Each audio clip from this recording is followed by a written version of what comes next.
Today, yeah. So, love as medicine. Do you believe that love can be used as medicine? Yeah, absolutely. Yeah. But do you also notice that sometimes you resist it, even though you know the power of it, you know how powerful it is, and yet we resist it. Why do we do that? Well, because we're human. And so we resist it sometimes. We build walls around our heart. We protect ourselves. And we keep ourselves distant from it. Because likely, at some point in our past, we have been wounded by it. But the love that I'm talking about today is much bigger. I've been talking about it all month. The love that I'm talking about today is that agape love that Wick Day referred to. The love that is the divine love, much more than human love could ever give us. And so we know that it heals. We know that it does, but sometimes we doubt it. We don't really believe that it can be the only thing that we need to heal things in our life.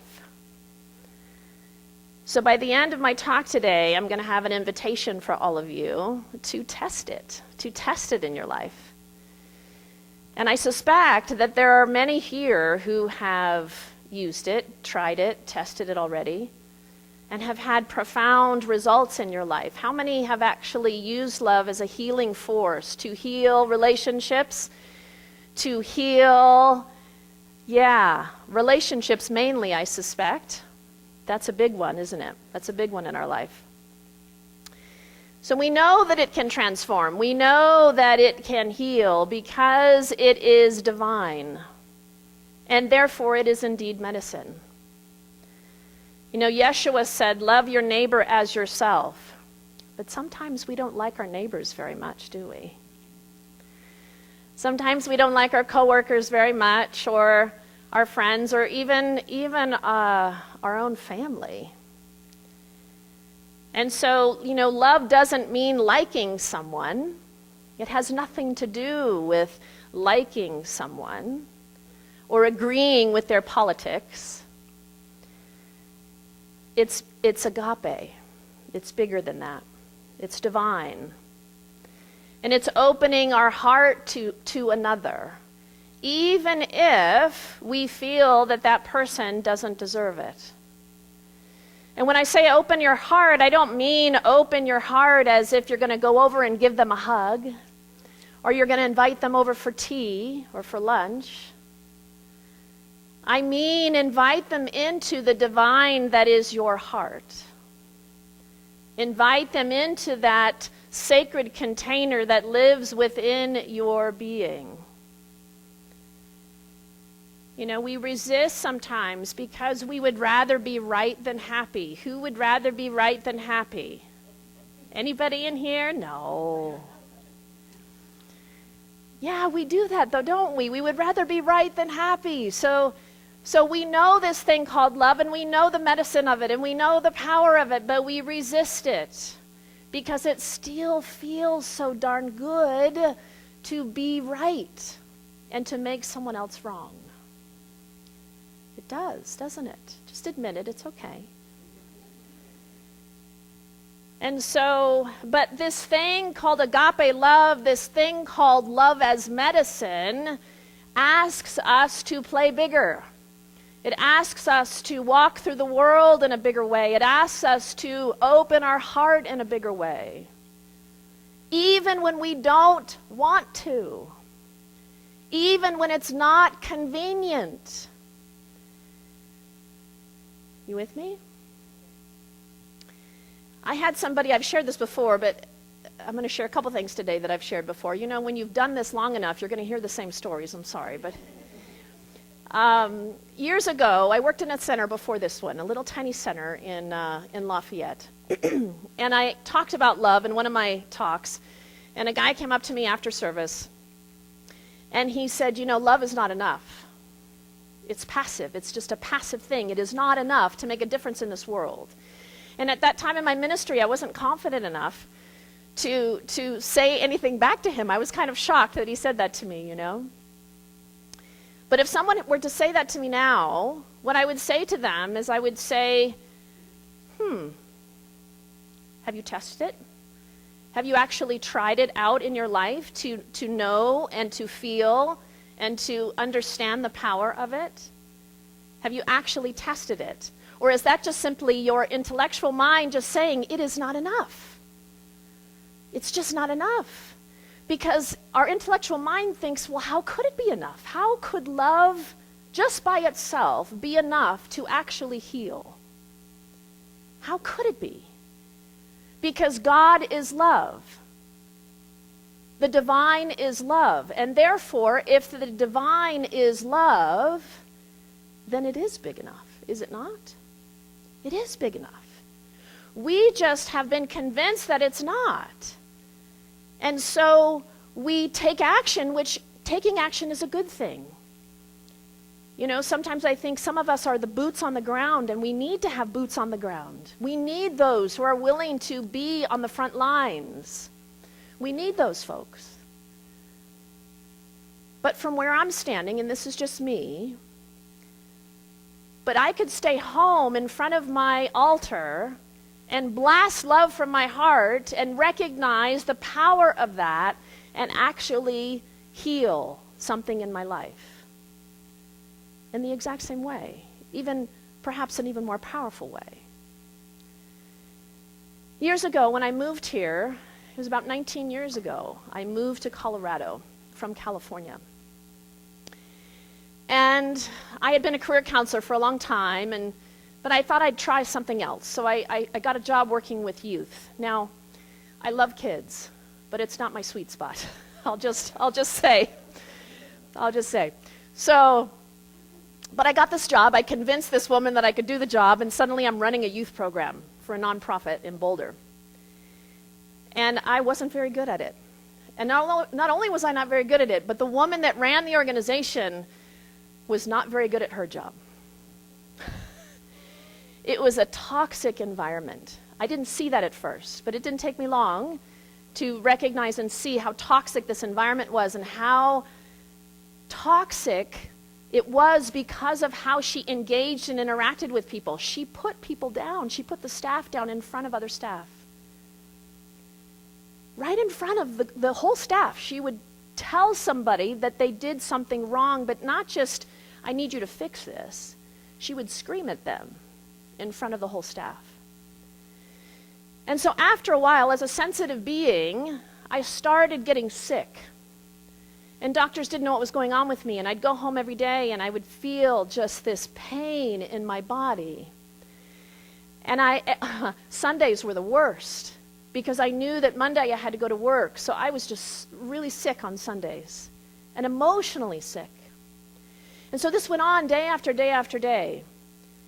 And then I realized something. You know, contemplation is a spiritual practice. Did you know that?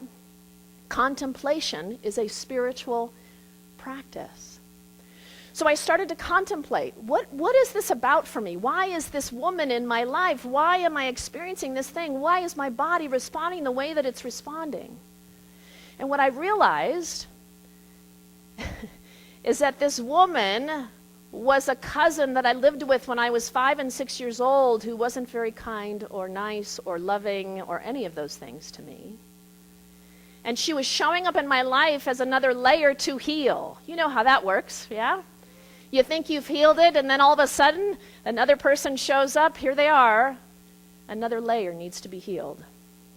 And that's what happened. So what I realized, when I realized that this person was showing up in my life to continue my healing journey, I then realized I needed to make a change. So one of the things I did is I started standing up to her. Boy, that took some courage. She told me in one of our conversations, she said, people would rather have their teeth pulled than work with you. And I said, that is not true. And I was very grounded when I said that is not true. Well, that's my assessment, she said. She rolled her eyes at me once, and I said, don't roll your eyes at me. She didn't like that very much. She wasn't used to people talking back to her. She wasn't used to people confronting her. So there was that piece of it. But the most important part of my healing journey was every night I'd go home. I made the decision that every night I'd go home and I would sit and I would release the day. Because boy, did I have a lot of stuff that was stuck to me by the end of each day. So I went home and I released. I sat in front of my altar and I just let it all go. I would just take deep breaths and just release the day. And then I did this. I saw her, an image of her in front of me, and I saw myself standing next to her. And I envisioned a light surrounding both of us. The light of God, the light of the divine, surrounding and filling me up and filling her up. And as I saw both of us standing together, the light was so strong that it merged and blended to the point where you couldn't see our bodies anymore. It was just pure light. And as I did that, I was able to forgive her. I was able to forgive her for this toxic, awful energy that she was spewing out at me and everyone else. I forgave my cousin who was so awful to me as a child. I was able to let both go and release and forgive. And as a result of that, I would do that every day. And it wasn't long before she started to treat me differently. Isn't that interesting? She started to engage with me in a much more respectful and kind and loving way. All I did is hold her in the light. That's love as medicine.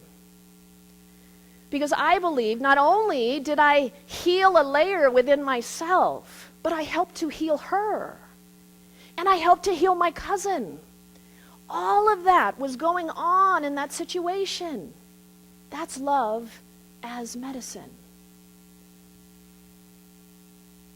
Ernest Holmes, our founder, he said this: "A thought of love is always healing. If we know that there are no restrictions, no burdens, no inhibitions in love, which is the very life within, healing will follow." So if we know that love has no restrictions, it has no boundaries, it has no limitations,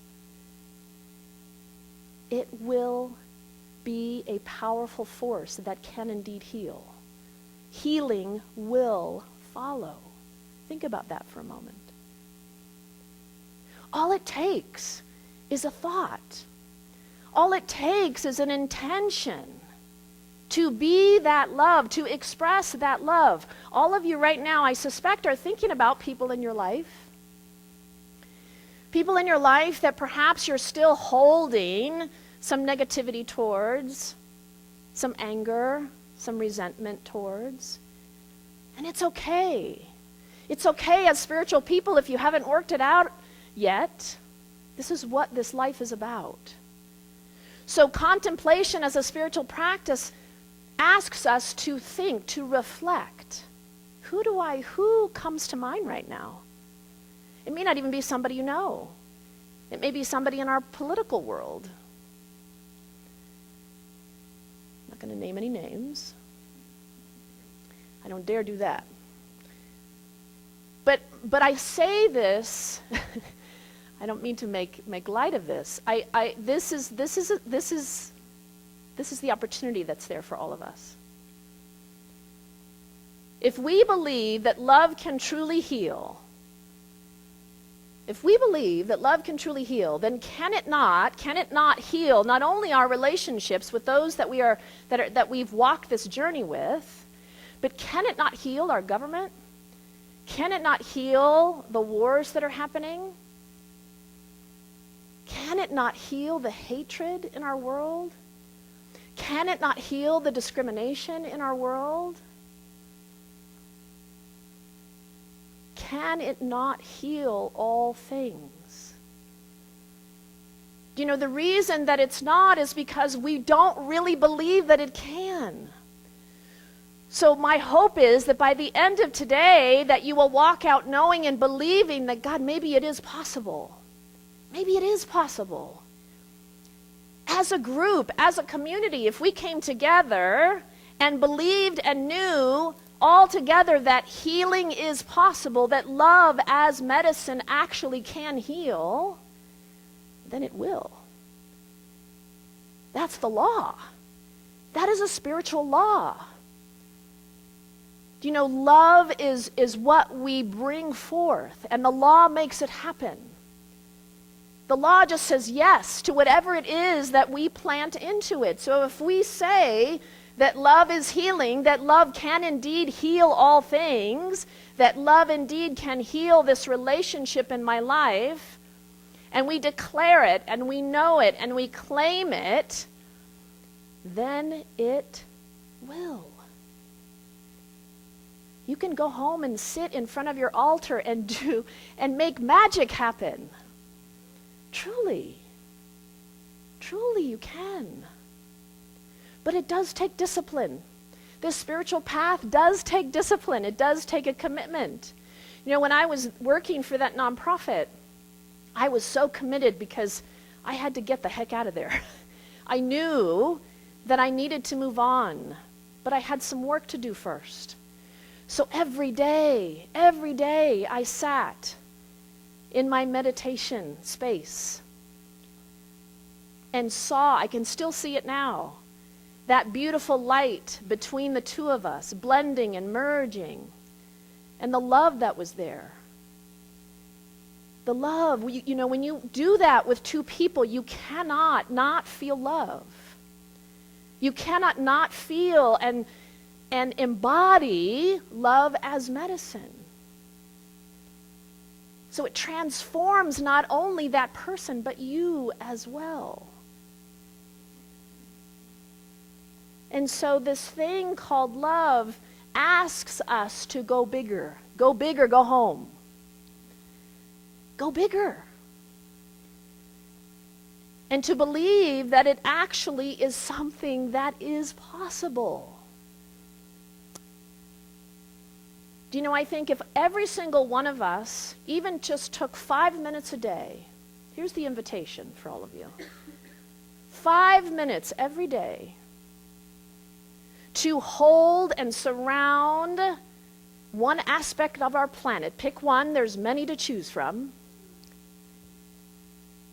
And sent love from your heart to that part of our world, to that part of our country, to our government, to the war happening in Ukraine, to the war happening in Iran. Pick one. And you spent only 5 minutes sending love from your heart and seeing that powerful agape love surrounding that part of the world. It's going to transform it. It will transform it because it can't not do that. It can't not do that. As Ernest Holmes said, when we have the thought, when we have the intention, healing will follow. And you know that to bring it back home, you know that we can do that for our bodies? Do you know that some of you I know have things going on in your bodies, an ache, a pain, a arthritic hip, pain in your back, an illness, a disease, an autoimmune disorder, whatever it may be. Have you ever just stopped for a moment and paid attention to that part of your body, your being, and sent it love? Surround it with love. Talk to it. Ask it. What do you need, hip? What do you need? What do you need from me?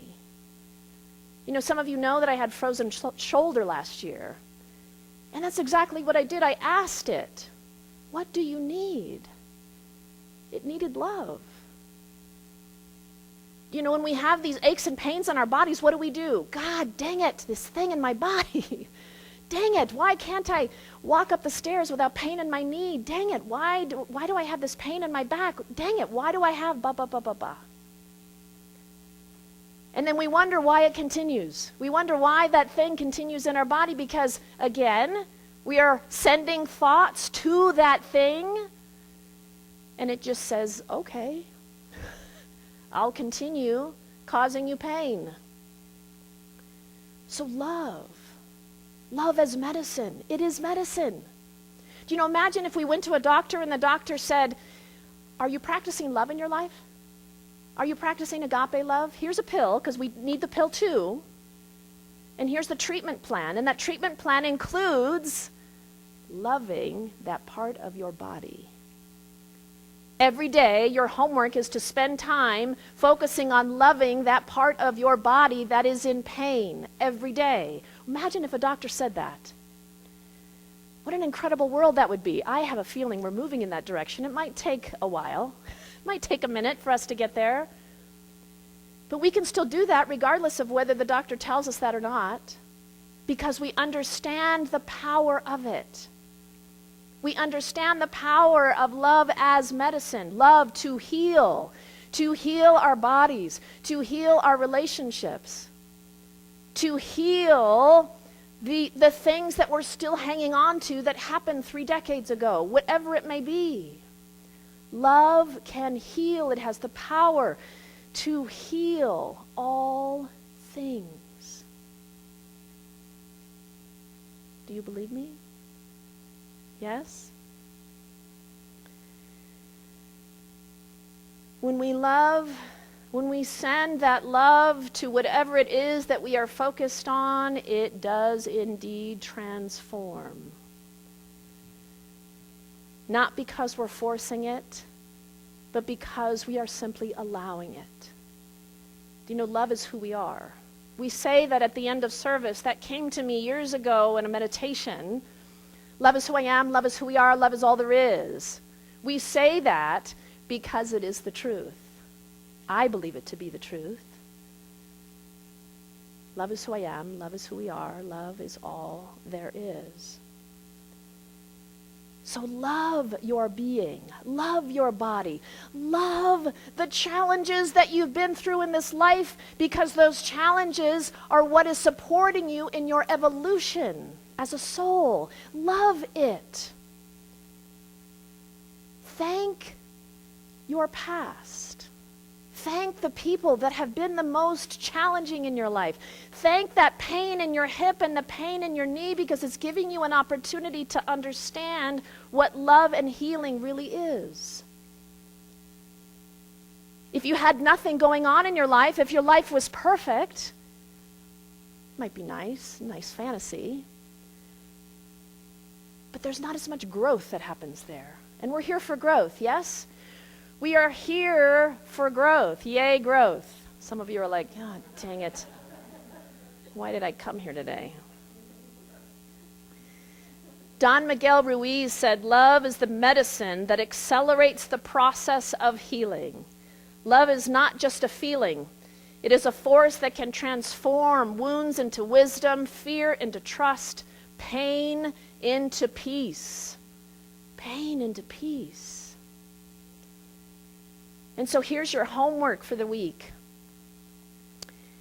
So as I said, so just take 5 minutes a day, 5 minutes, to sit and to send love from your heart to an area of your life, whether it's a pain in your body or someone who's a pain in your life or something else that's happening in our world. As I said, you got lots to choose from, but spend at least 5 minutes, just 5 minutes. And notice how it makes you feel. Notice how things start to transform and change around you as you do that every day. Are you willing to take that on? Yes? 5 minutes. That's it. All right, so let's just close our eyes and just taking a deep breath. And just dropping in to your heart. Take your hands and place your hands right over your heart. And just silently say to yourself, I see you. I love you. I see you. I love you. I see you. I love you. directing that energy and that attention to some area within your being, your body, where there is tension, where there is pain, where there is some illness or disease. Just sending that love and just saying, I see you. I love you. I see you. I love you. And now directing your attention to some other area of your life, to some other area in the world, to some other person. I see you. I love you. I see you. I love you.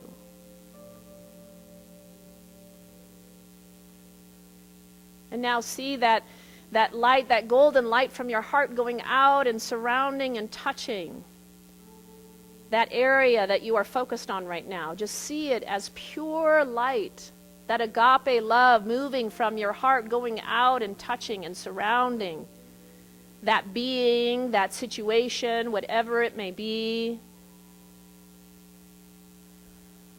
And just trust in this moment that love is indeed enough. Trust in this moment that love has the power to heal because you say it does. Setting that intention within your heart, setting that intention within your mind, and knowing and trusting that that is indeed enough to heal, to transform, to transmute all things. And so we give thanks for being reminded of this truth. We give thanks for being reminded that love is indeed medicine, that it can heal not only our bodies, but our relationships and all things. And so we trust this, and we allow this, and we believe this. And we say, thank you, Spirit, for reminding me of this truth. Thank you, Spirit, thank you, life, for reminding me of the power that I have to heal, to transform, and to transmute all things. And so I know that as we go out into our life this week, that we are reminded of that we walk through the world a little differently, that we walk through the world with greater love in our heart and a greater knowing of what is possible in this world.